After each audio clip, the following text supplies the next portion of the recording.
होली की आत्मा। बचपन से शहर में रहने वाला मनोज इस साल होली की छुट्टियों में अपने गांव दुर्गापुर वापस आता है, जहां उसे देख पूरा गांव खुशी से झूम उठता है। जब गया था तब इतना सा था और अब देखो कितना बड़ा हो गया है। हाँ सरपंच जी, जब मैं गया था तब आप भी बहुत जवान थे और अब देखो कितने बूढ़े हो गए हैं आप। चलो चलो बढ़िया है। बच्चा घर वापस आ गया। इसी खुशी में आज रात पार्टी होगी। क्या बात है, गांव में भी पार्टियां होने लगी। वैसे अगर पार्टी की बात है तो आज क्यों सीधा होली पार्टी करते हैं। होली पार्टी की बात सुन चहल पहल में अचानक सन्नाटा छा जाता है, जिसे देख मनोज को कुछ अजीब लगता है, लेकिन तभी सरपंच बात पलट देता है। अब बहुत देर हो गई, चलो सब अपने घर चलो, पार्टी के बारे में कल सोचेंगे। मनोज भी मम्मी पापा के साथ घर आ जाता है, पर होली पार्टी और उस पर पूरे गांव की खामोशी वाली बात अभी तक उसके जहन से निकलती नहीं। पापा, होली पार्टी की बात पर सब चुप क्यों हो गए थे? अरे होगी उनकी कोई अपनी बात।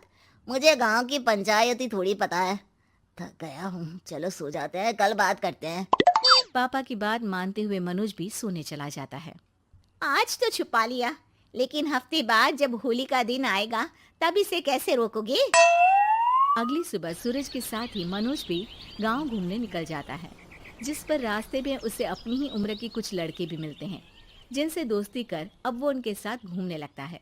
इसी तरह कुछ दिन बीत जाते हैं और होली नजदीक आने लगती है। दोस्तों, होली में 4 दिन ही बचे हैं, पर गांव में उसकी कोई तैयारियां क्यों नहीं दिख रही? क्योंकि यहाँ होली नहीं मनाई जाती।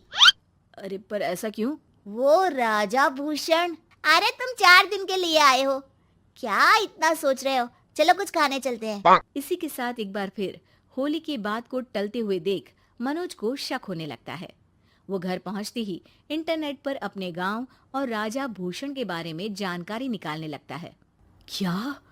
मुझे आज तक ये नहीं पता था। ऐसा कैसे? किसी ने मुझे कुछ बताया क्यों नहीं? सारी जानकारी लेने के बाद मनोज गांव वालों या अपने मम्मी पापा से कुछ पूछे बिना खुद ही उसकी सच्चाई के बारे में छानबीन करने लगता है, जिसके चलते वो राजा भूषण 4 दिन ही बचे हैं, पर गांव में उसकी कोई हवेली में पहुंचता है। वाह, क्या हवेली है यार। पर क्या यहाँ सच में कोई भूत है? हेलो भूत जी, कोई है क्या? हम इस साल गांव में होली सेलिब्रेट कर रहे हैं, क्या आप उस पर हवेली में पहुंच थोड़ा इंटरव्यू देंगे? मनोज के ऐसा बोलते ही गांव में तूफान उठ जाता है और हवेली में रखी सारी चीजें हिलने लगती है। एक अदृश्य शक्ति मनोज को धक्का देकर हवेली से बाहर निकाल दरवाजा बंद कर लेती है। ये सब देख मनोज हैरान रह जाता है। पर थोड़ा इंटरव्यू। क्या अभी मुझे हवा ने धक्का देकर बाहर निकाल दिया? मेरे होते हुए इस गांव में कभी होली नहीं मन सकती, इसलिए दोबारा ऐसी कोशिश भी मत करना, अंजाम बुरा होगा। आवाज सुन मनोज हैरानी से इधर उधर देखने लगता है, पर उसे कोई दिखाई नहीं देता। वो गांव वापस आ जाता है, जहां तूफान की वजह से सब कुछ तहस महस हो चुका होता है। आखिर ये तूफान आया कैसे? ना ऐसा कोई मौसम था और ना ही हमने होली का त्योहार मनाने की बात की थी। सरपंच की बात पर कोई रिएक्शन दिए बिना मनोज चुपचाप अपने घर चला जाता है। इस तरह देखते ही देखते होली का दिन भी आ जाता है और मनोज रंग लेकर गांव में निकल जाता है, लेकिन गांव पूरी तरह खाली होता है। अरे त्योहार का दिन है, धूमधाम की जगह मातम क्यों मनाया हुआ है? मनोज की आवाज सुन सब अपने घर की खिड़कियां खोल के घर के अंदर से ही उसे वापस जाने के लिए कहने लगते हैं, पर वो किसी की नहीं सुनता। तुझे पहले भी समझाया था, अगर होली खेलने की कोशिश भी की तो अच्छा नहीं होगा। अरे बात मान लो बेटा, तुम्हें सच नहीं पता। मुझे सब पता है।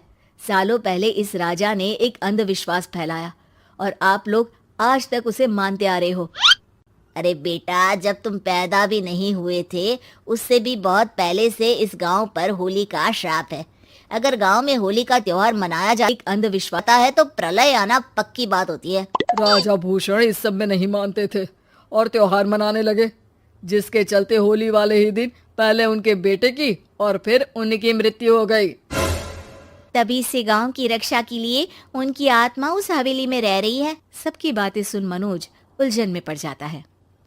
सोचना भी मत मनोज, अगर तुमने इस परंपरा को तोड़ने की कोशिश भी की तो उसका परिणाम इस गांव और गांव के लोगों के लिए अच्छा नहीं होगा।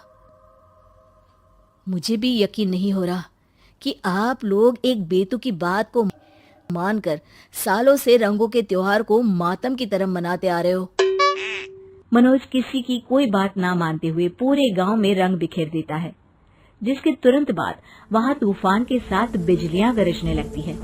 अचानक मौसम मानकर ऐसा बदलाव देख जहां मनोज कंफ्यूजन में आ जाता है, वहीं गांव वाले डर से सहम जाते हैं।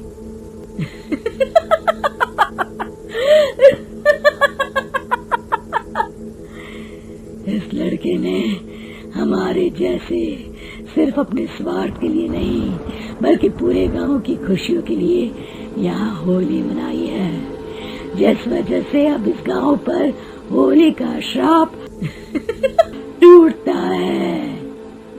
ऐसा बोलकर राजा का भूत वहां से गायब हो जाता है, जिसके बाद गांव के लोग धूमधाम से होली मनाते हैं।